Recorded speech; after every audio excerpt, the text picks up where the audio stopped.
पुण्यात दिवाळी मोठ्या उत्साहात साजरी केली जात असून गुरुवारी भाऊबीज साजरी केली तर दुसरीकडे वर्षभर दूध देणाऱ्या जनावरांना सजवून त्यांची मिरवणूक काढून पुण्यातील गणेश पेठेत पुणे शहर आणि जिल्हा दुग्ध व्यावसायिक संघाच्या वतीने सगर उत्सवाचे आयोजन करण्यात आले होते। त्यामध्ये 150 रेडे आणि म्हैस यांना सजवून आणण्यात आले होते।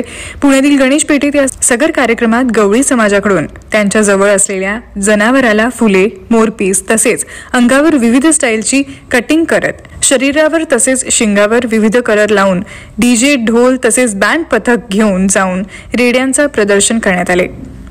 पुण्यात सुमारे 100 वर्षापासून गणेश पेठ येथे हा सगर उत्सव साजरा केला जातो। सगर म्हणजे गवळी समाज बांधव आपल्या जनावरांचं दिवाळी पाडव्याच्या दिवशी पूजन करतात, तसंच त्या सणाच्या दुसऱ्या दिवशी त्यांची वाजत गाजत मिरवणूक काढतात आणि या रेड्यांचं सत्कार देखील करण्यात येतं।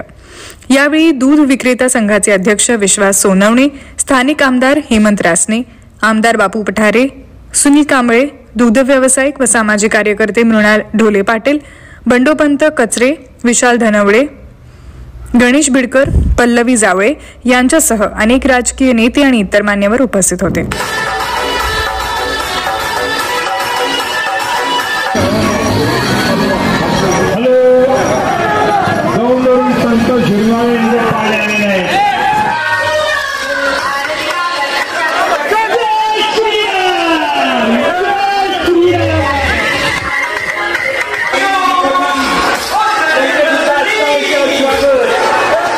माझं नाव विश्वास सोनवणे, मी सगर समितीचा अध्यक्ष आहे।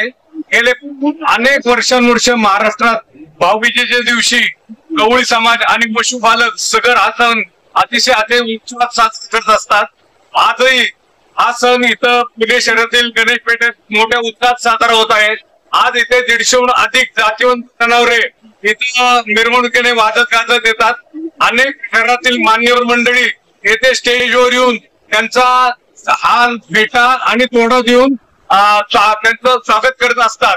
हा सण आमचा गवळी समाजाचा जी पशुपालक आम्ही आहोत आणि आम्ही यांचं दूध विकून आम्ही आमचे प्रपंच चालवतो आणि ऋणमुक्त होण्यासाठी आज यांची पूजा करतो आणि यांची मिरवणूक काढून त्यांचं ऋणमुक्त होण्याचे प्रयत्न करतो।